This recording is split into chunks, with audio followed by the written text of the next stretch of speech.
Hello, you're watching World Talks on TVP World. My name is Sasha Farbach.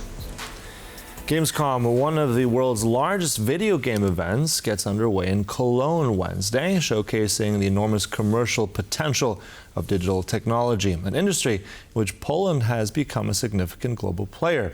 But technology is also creating increasingly serious challenges, from a recent deepfake of Polish President Konopczyński promoting investment scam to evidence from Ukraine that weapons may now be making their own final targeting decisions. Joining us now is Filip Konopczyński, AI and digital technology regulation expert in Polish Digital Affairs Ministry. Good to have you with us. Hello, hello to everybody. Let's start the conversation. Excellent. So let's start with this major Gamescom, this huge event, even bringing in several countries, I think 67 countries represented, even German ministers, going to be the vice chancellor himself. But I want to ask about what that means also for Poland. I mean, Poland has become quite a significant player in terms of video game exports, one of the largest markets. Tell us a bit more about how Poland has changed and the potential it has, just before we get started here. Well, if we had this conversation 20 years ago, probably we wouldn't be talking about Poland as one of the leaders of digital industries. But this is the case, particularly thanks to companies such as CD Projekt, but also 10-bit studios.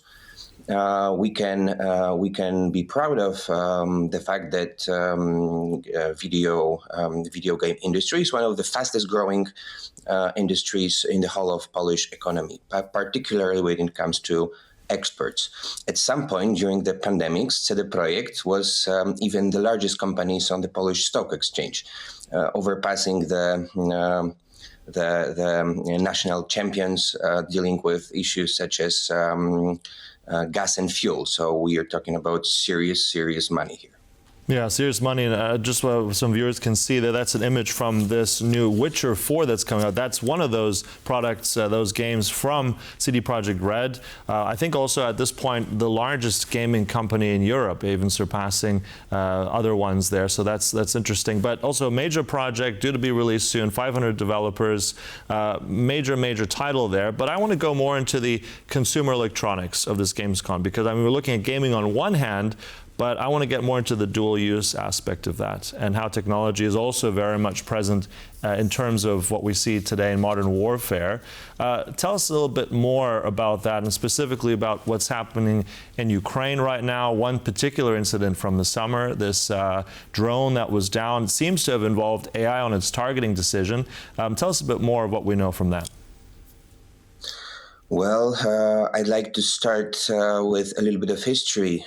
Ever since the very early days of video game industry, coming from the 60s and 70s in the States, it was the military that prototyped the first video games that were aimed at training future fighters. So today, when we're talking about the use of drone warfare in Ukraine, particularly the recent case of, well, we're still talking about possibility, but the likelihood is actually quite high that we've witnessed the first incident of fully autonomous unmanned vehicle, in this case a drone, being used to target civilians. And unfortunately, this incident led to a lethal victim among the civilian population. So things that used to be discussed as questions of science fiction or even some far-fetched future scenarios today are taking place on day-to-day basis. And if that is to be confirmed, then we would be in a situation where we need a serious conversation, not only between fighting nations, but also producers of such technologies and the government, as well as other institutional structures that, well, according to the law, but also basic human ethics, we need to make sure that there's always a human in the loop. And if there's a use of highly advanced drone warfare, we need to make we need to be absolutely certain that proper procedures are in place. And in fact, we know that from the legal point of view, modern armies do have an oversight over use of such technologies. But as we again, allegedly witnessed a couple of days ago, there are some rogue actors, and unfortunately Russia seems to be one of those states that are willing to just figure it out as they go. And the possibility of our skies being full of unmanned drones being operated not just by human and physical human operators, but algorithms who can automatically, using machine learning algorithms, first detect a potential target and then automatically find a course and hit it even within seconds without the confirmation from an officer or drone operator.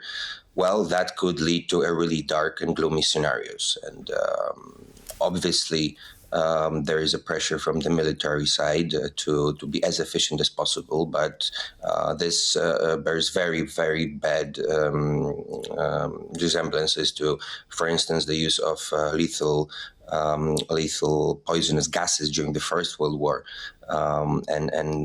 or even deploying mines during the Second World War or the further 20th century conflicts. And we have to step in, and I mean every nation has to be involved in figuring out ways to make sure that the amazing technology that can bring a lot of good could also be utilized to share havoc, to wreak havoc and bring distraction even to the civilians. Yeah, so, and on the note of technology. On the note of technology, I want to ask you just to one follow-up on that as well, is apparently in this particular investigation the Ukrainians are currently conducting about this Zaporizhzhia attack in July, there seems to be an interesting component in there, which was an Nvidia component. So the computer itself, I think it was Nvidia Jetson Orin. Now apparently the company itself, the American company, has said, well, we don't sell that in Russia at all, but this has suddenly appeared in this particular drone from Russia. So I'm just wondering, again, this dual use problem and challenge, and if it's indeed the case it even wasn't sold, how do we effectively prevent this kind of very advanced technology from powering these types of things that Russia is then using on civilians? Well, firstly, it proves that discussions over trade and possible trade wars between various nations, particularly the United States of America, is a serious one. We hear that it's one of the top priorities of the current U.S. administration to stop the selling and reselling of highly advanced chips, in this case produced by Nvidia. But somehow, just like it takes place on the petroleum markets, also within the realm of highly advanced technology, those types of products manage to magically appear not only in Russia, but also in Iran. We also hear stories about the Chinese obtaining the most advanced microchips, particularly useful when it comes to training and using AI models. This is a huge question. This is a huge question that should be raised by both the U.S. military as well as allies who are quite possibly one of those countries might be responsible for this gray zone type of marketplace taking place in the context of at least two major continental wars. Yeah, and I also want to bring it back a little bit also to another digital front, if I may, also to Poland. We've just had recently this deep fake of the Polish president make its rounds, apparently promoting a bogus scam, promising people around. It's 4,000 zloty, but I think it was like $900. So we have this, and the digital minister, Mskowski, also then accusing Meta of profiting from these kind of scams. Where are we right now with this in terms of, both of these things are connected. So where is the the way forward? What can we expect Poland now to do? A reaction from big tech? Where are we with all this? Well, the whole landscape is very serious, but quite ironic. So we can see on the screen the deepfake synthetic material representing the current president, Karol Nawrocki.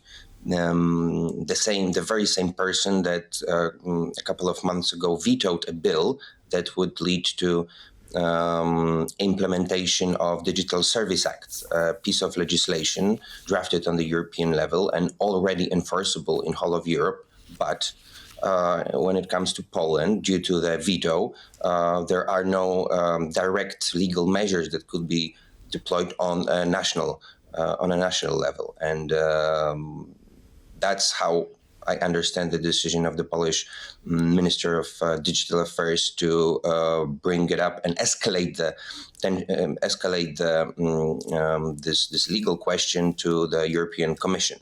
As far as I know, today or yesterday was the deadline proposed by Minister Gawkowski, which should lead to the Ministry of Digital Affairs presenting its case before the European Commission. And as we know, under the DSA, there are some serious potential penalties.